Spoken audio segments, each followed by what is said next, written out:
ഒരു ടീച്ചർ ആദ്യം തന്നെ ക്ലാസ് എടുക്കാൻ വരുമ്പോൾ ഭയങ്കര എക്സ്പെക്ടേഷൻസ് ഒക്കെ ആയിരിക്കും. അതായത് ഞാൻ ക്ലാസ് ഇങ്ങനെ കൺട്രോൾ ചെയ്യും, അങ്ങനെ കൺട്രോൾ ചെയ്യും, ഞാൻ ക്ലാസ്സിൽ ഇങ്ങനെ പഠിപ്പിക്കും എന്നൊക്കെ. പക്ഷെ റിയാലിറ്റിയിലേക്ക് വരുമ്പോൾ ടീച്ചർ ആകെ ഡെസ്പായി പോകും. ഒരു ക്ലാസ്സിൽ പലതരത്തിലുള്ള സ്റ്റുഡൻസ് ഉണ്ടാവും അല്ലെ? അതായത് പങ്ക്ച്വൽ സ്റ്റുഡൻസ്, ഒബീഡിയന്റ് സ്റ്റുഡൻസ് മുതല് നൊട്ടോറിയസ് സ്റ്റുഡൻസ് വരെ ഉണ്ടാകും ക്ലാസ്സിൽ. ഈ നൊട്ടോറിയസ് സ്റ്റുഡൻസിനെ കൺട്രോൾ ചെയ്യാൻ ടീച്ചർമാര് ഹാർഷ് പണിഷ്മെന്റ് വരെ കൊടുക്കാറുണ്ട്. പക്ഷേ ഈ പണിഷ്മെന്റ് ഒരു പരിഹാരവും ഉണ്ടാക്കാറില്ല. ഇഷ്ടം പോലെ ന്യൂസ് നമ്മൾ ടീച്ചർമാർക്കെതിരെ കേട്ടിട്ടുണ്ട്. ഇതിന്റെയൊക്കെ അവസാനം എന്താണ് ഉണ്ടാവുക? ടീച്ചർമാർക്കെതിരെ ലീഗൽ ആക്ഷൻ എടുക്കും. അത് തന്നെയാണ് ഉണ്ടാവുക. കുട്ടികളെ പഠിപ്പിക്കുന്നതിനോടൊപ്പം തന്നെ വളരെ പ്രധാനപ്പെട്ട ഒരു കാര്യമാണ് ക്ലാസ് റൂമിൽ ഡിസിപ്ലിൻ മെയിൻറ്റെയിൻ ചെയ്യുക എന്നുള്ളത്. അതുപോലെ പഠിപ്പിക്കാനുള്ള ഒരു നല്ല അന്തരീക്ഷം ക്ലാസ് റൂമിൽ ഉണ്ടാക്കിയെടുക്കുക എന്നുള്ളത്. പക്ഷേ പല പുതിയ ടീച്ചർമാർക്കും ക്ലാസ് റൂം മാനേജ് ചെയ്യാനും അതുപോലെ ക്ലാസ് റൂമിൽ ഡിസിപ്ലിൻ മെയിൻറ്റെയിൻ ചെയ്യാനും നല്ല ബുദ്ധിമുട്ടുണ്ട്. അപ്പോ ക്ലാസ് റൂം മാനേജ് ചെയ്യാനും ക്ലാസ് റൂമിൽ ഡിസിപ്ലിൻ മെയിൻറ്റെയിൻ ചെയ്യാനും വേണ്ടിയിട്ടുള്ള കുറച്ച് ടിപ്സ് ആണ് ഈ വീഡിയോയിൽ പറഞ്ഞിരിക്കുന്നത്. അതിനായിട്ട് നമുക്ക് 3 R's of class room management എന്നത് പരിചയപ്പെടാം. ഈ 3 R's കൊണ്ട് ഉദ്ദേശിക്കുന്നത് റൂൾസ്, റെസ്പോൺസിബിലിറ്റീസ്, റൊട്ടീൻസ്. ഇതിൽ ഒന്നാമത്തെ റൂൾസ് എന്താണെന്ന് നോക്കാം. നിങ്ങൾ ആദ്യം തന്നെ ക്ലാസ്സിൽ പോയിട്ട് കുട്ടികളെ, ഞാൻ നിങ്ങൾക്ക് വേണ്ടിയിട്ട് കുറച്ച് റൂൾസ് ഒക്കെ ഉണ്ടാക്കിയിട്ടുണ്ട്, എല്ലാവരും അത് അതുപോലെ അനുസരിച്ചോളണം. അതിൽ ഒന്നാമത്തേത് ബി റെസ്പോൺസിബിൾ, രണ്ടാമത്തേത് ബി എ ഗുഡ് സിറ്റിസൺ, മൂന്നാമത്തേത് പേ അറ്റൻഷൻ. ഇങ്ങനെയൊക്കെ നിങ്ങൾ ചെറിയ കുട്ടികളുടെ അടുത്ത് പോയി പറഞ്ഞാല് അവർക്ക് വല്ലതും മനസ്സിലാകുമോ? ഇല്ല. അപ്പോ ഈ കുട്ടികളുടെ അടുത്ത് നമ്മൾ ടീച്ചർമാർ റൂൾസ് എങ്ങനെയാണ് പറഞ്ഞു കൊടുക്കുക? നിങ്ങൾ കുറച്ചുകൂടി സ്പെസിഫിക് ആയിട്ട് കുട്ടികൾക്ക് കാര്യങ്ങള് പറഞ്ഞ് മനസ്സിലാക്കി കൊടുക്കണം. അതായത് കുട്ടികളെ അല്ലെങ്കിൽ മക്കളെ എന്ന് വിളിച്ചു തുടങ്ങിയിട്ട് വേണം കാര്യങ്ങൾ പറഞ്ഞു മനസ്സിലാക്കാൻ.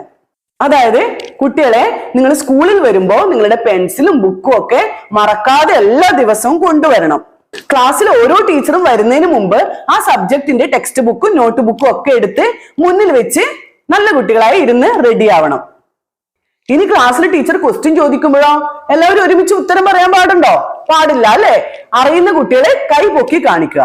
ഈ റൂൾസ് ഒക്കെ നിങ്ങൾ കുട്ടികളെ കൂടി ഉൾപ്പെടുത്തി ഇതൊക്കെ അനുസരിച്ചാലുള്ള ഗുണങ്ങൾ എന്താണെന്ന് കൂടി കുട്ടികൾക്ക് പറഞ്ഞു കൊടുത്ത് ഒരു ഡിസ്കഷൻ മെത്തേഡിലൂടെ കുട്ടികളെ കൂടി ഉൾപ്പെടുത്തിയിട്ട് വേണം ടീച്ചർമാര് ക്ലാസ് റൂം റൂൾസ് ഉണ്ടാക്കാൻ വേണ്ടിയിട്ട്. അല്ലാതെ നിങ്ങൾ കുറെ റൂൾസ് ഒരു പേപ്പറിൽ എഴുതി കൊണ്ടുവന്ന് കുട്ടികളോട് ഞാൻ കുറെ റൂൾസ് എഴുതി കൊണ്ടുവന്നിട്ടുണ്ട്, നാളെ മുതൽ നിങ്ങൾ ഇതൊക്കെ അനുസരിക്കണം എന്ന് പറയുന്നതിനേക്കാളും നല്ലതാണ് കുട്ടികളെ കൂടി ഉൾപ്പെടുത്തിയിട്ട് ഇങ്ങനെ റൂൾസ് ഉണ്ടാക്കുന്നത്. അതായത് കുട്ടികളെ നിങ്ങൾ ഈ റൂൾസ് ഒക്കെ ഫോളോ ചെയ്താൽ നിങ്ങളുടെ ക്ലാസ് അസംബ്ലിയിൽ ബെസ്റ്റ് ക്ലാസ് അവാർഡ് കിട്ടാനുള്ള സാധ്യതയുണ്ട് എന്നൊക്കെ പറഞ്ഞ് കുട്ടികളെ മോട്ടിവേറ്റ് ചെയ്തിട്ട് വേണം നിങ്ങൾ ഈ റൂൾസ് ഉണ്ടാക്കാൻ. ഈ റൂൾസ് എക്സ്പ്ലെയിൻ ചെയ്യുന്ന സമയത്ത് തന്നെ നിങ്ങൾ പറയേണ്ട മറ്റൊരു പ്രധാനപ്പെട്ട കാര്യമാണ് കുട്ടികളെ നിങ്ങൾ നിങ്ങളുടെ ഫ്രണ്ട്സുമായിട്ട് ഒരിക്കലും അടിപിടി കൂടാൻ പാടില്ല. അതുപോലെ ടീച്ചർ ക്ലാസ് എടുക്കുന്ന സമയത്ത് നിങ്ങൾ സംസാരിക്കരുത്, ടീച്ചറെ ബുദ്ധിമുട്ടിക്കരുത്. ഇതൊന്നും നിങ്ങൾ അനുസരിക്കാതിരുന്നാലുള്ള പണിഷ്മെന്റ് കംപ്ലൈന്റ് നേരെ പ്രിൻസിപ്പലിന്റെ അടുത്തേക്ക് പോകും. പിന്നെ മാനേജ്മെന്റ് അറിയും, നിങ്ങളുടെ പേരൻസിനെ വിളിപ്പിക്കും. അപ്പൊ അതൊക്കെ നിങ്ങൾക്ക് മോശമല്ലേ? അപ്പൊ ഈ ഒരു രീതിയിലൊക്കെ നിങ്ങൾ കാര്യങ്ങൾ കുട്ടികളെ പറഞ്ഞ് ബോധ്യപ്പെടുത്തുക. പക്ഷേ ഇതൊന്നും ഒരു ഭീഷണിയുടെ സ്വരത്തിലല്ല പറയേണ്ടത്, സ്നേഹത്തോടെ കുട്ടികളെ വിളിച്ച് ഉപദേശിക്കുക. ഇതൊക്കെ നിങ്ങൾ കുട്ടി വികൃതി തുടങ്ങുന്നതിന് മുമ്പ് തന്നെ, അതായത് അക്കാഡമിക് ഇയർ സ്റ്റാർട്ട് ചെയ്യുമ്പോൾ തന്നെ കുട്ടികളെ പറഞ്ഞ് മനസ്സിലാക്കിയാൽ കുട്ടികൾക്ക് മിസ്ബിഹേവ് ചെയ്യാനുള്ള ആ ഒരു ആറ്റിറ്റ്യൂഡ് ഉണ്ടല്ലോ, അതപ്പൊ തന്നെ ഇല്ലാണ്ടാവും. അപ്പൊ ഇങ്ങനെ റൂൾസ് ഉണ്ടാക്കിയാല് വർഷം മുഴുവൻ കുട്ടികൾ ഈ റൂൾസ് ഫോളോ ചെയ്യുകയും അതുപോലെ ക്ലാസ് റൂമിൽ ടീച്ചേഴ്സിന് ഉണ്ടാകുന്ന ഡിസ്റ്റർബൻസ് കുറെ അധികം കുറഞ്ഞു കിട്ടുകയും ചെയ്യും. ഇനി രണ്ടാമത്തെ പോയിന്റ്, റെസ്പോൺസിബിലിറ്റീസ്. നമ്മുടെ ടീച്ചർമാര് കുട്ടികൾക്ക് എപ്പോഴും എന്തെങ്കിലുമൊക്കെ റെസ്പോൺസിബിലിറ്റീസ് കൊടുക്കണം. ഇപ്പൊ ക്ലാസ്സിൽ വൈറ്റ് ബോർഡ് ഉണ്ടെങ്കിൽ അത് ശ്രദ്ധിക്കാൻ വേണ്ടിയിട്ട് ഒരു കുട്ടിയെ ഏൽപ്പിക്കുക. ആ വൈറ്റ് ബോർഡിന്റെ ഡസ്റ്ററും മാർക്കറും നഷ്ടപ്പെടാതെ ശ്രദ്ധിക്കാൻ വേണ്ടിയിട്ട് വേറൊരു കുട്ടിയെ ഏൽപ്പിക്കുക. ഇനി ക്ലാസ് റൂമിൽ ഒരു ചെറിയ ലൈബ്രറി നിങ്ങൾ ഉണ്ടാക്കിയിട്ടുണ്ടെങ്കിൽ, കുറെ ബുക്സ് ഒക്കെ കൊണ്ടുവച്ചിട്ടുണ്ടെങ്കിൽ അതിന്റെ കൺട്രോൾ വേറൊരു കുട്ടിയെ ഏൽപ്പിക്കുക. ഇങ്ങനെ ചെറുപ്പത്തിൽ തന്നെ കുട്ടികൾക്ക് കുറെ റെസ്പോൺസിബിലിറ്റീസ് കൊടുത്തു കഴിഞ്ഞാൽ ആ കുട്ടികൾ വലുതാകുമ്പോഴും അവർക്ക് എന്ത് റെസ്പോൺസിബിലിറ്റി കിട്ടിയാലും അതൊരു ഭാരമായിട്ട് തോന്നില്ല. ഇനി മൂന്നാമത്തെ പോയിന്റ്, റുട്ടീൻസ്.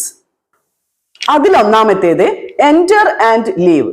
കുട്ടികൾ ക്ലാസ്സിൽ കയറുന്നതിനും അതുപോലെ ക്ലാസ് വിട്ട് പുറത്തേക്ക് പോകുന്നതിനും ഒക്കെ ഒരു ഡിസിപ്ലിനും ഒരു രീതിയും ഒക്കെ ഉണ്ടാവും. അതൊക്കെ കുട്ടികൾക്ക് നേരത്തെ തന്നെ പറഞ്ഞു കൊടുക്കുക. അത് അവർ ഡെയിലി അങ്ങനെ തന്നെ ചെയ്യുന്നുണ്ടോ എന്ന് നമ്മൾ ടീച്ചർമാർ ചെക്ക് ചെയ്യുകയും ചെയ്യുക. ഇനി രണ്ടാമത്തേത് അറ്റൻഡൻസ്. നമ്മൾ ടീച്ചർമാർ അറ്റൻഡൻസ് എടുക്കുമ്പോൾ അവർ ഏത് രീതിയിലാണ്, കുട്ടികൾ ഏത് രീതിയിലാണ് റെസ്പോണ്ട് ചെയ്യേണ്ടതെന്ന് നിങ്ങൾ കുട്ടികൾക്ക് നേരത്തെ പറഞ്ഞു കൊടുക്കുക. ഇനി മൂന്നാമത്തേത് കോപ്പി ചെക്കിംഗ്. ഈ കോപ്പി ചെക്കിംഗ് ടീച്ചർമാർ ഡെയിലി ചെയ്യുന്ന ഒരു കാര്യമാണെന്നുള്ള കാര്യം കുട്ടികളെ ബോധ്യപ്പെടുത്തുക. ഇനി പെൻസിൽ ഷാർപ്പനിങ്. എല്ലാ ദിവസവും വീട്ടിൽ നിന്ന് വരുന്നതിന് മുമ്പ് തന്നെ കുട്ടികൾ പെൻസില് ഷാർപ്പ് ചെയ്തിട്ട് തന്നെ കൊണ്ടുവരണമെന്ന് ടീച്ചർമാർ പറയാ. ഇനി ഏതെങ്കിലും കുട്ടി ഒരു പക്ഷേ അത് അങ്ങനെ ചെയ്തിട്ടില്ലെങ്കിൽ ആ കുട്ടിക്ക് ക്ലാസ് തുടങ്ങുന്നതിന് മുമ്പ് ഒരു 2 മിനിറ്റ് സമയം കൊടുക്കുക. എന്നിട്ട് അതിന്റെ വേസ്റ്റ് ഒക്കെ ഇടാൻ ക്ലാസ്സിൽ ഒരു ഡസ്റ്റ്ബിൻ വെച്ചിട്ടുണ്ടാവണം. കുട്ടിയോട് അതിൽ തന്നെ കൊണ്ട് വേസ്റ്റ് ഇടാൻ വേണ്ടിയിട്ട് പറയണം. അപ്പൊ നിങ്ങൾ പുതിയ ടീച്ചർമാർ ഈ പറഞ്ഞ 3 കാര്യങ്ങൾ, റൂൾസ്, റെസ്പോൺസിബിലിറ്റീസ്, റൊട്ടീൻസ്, ഈ 3 കാര്യങ്ങളും നിങ്ങൾ കൃത്യമായി ചെയ്ത് കഴിഞ്ഞാൽ നല്ലൊരു ക്ലാസ് റൂം മാനേജ്മെന്റ് ഉണ്ടാക്കിയെടുക്കാൻ നിങ്ങൾക്ക് തീർച്ചയായും സാധിക്കുന്നതായിരിക്കും. അപ്പൊ എല്ലാവരും ഇതിനു വേണ്ടി ട്രൈ ചെയ്യുക. ഇന്നത്തെ വീഡിയോ ഇത്രയേ ഉള്ളൂ. വീഡിയോ ഇഷ്ടപ്പെട്ടിട്ടുണ്ടെങ്കിൽ എല്ലാവരും ലൈക്ക്, ഷെയർ, സബ്സ്ക്രൈബ് ചെയ്യണേ. അപ്പൊ പുതിയൊരു വീഡിയോയുമായി നമുക്ക് വീണ്ടും കാണാം.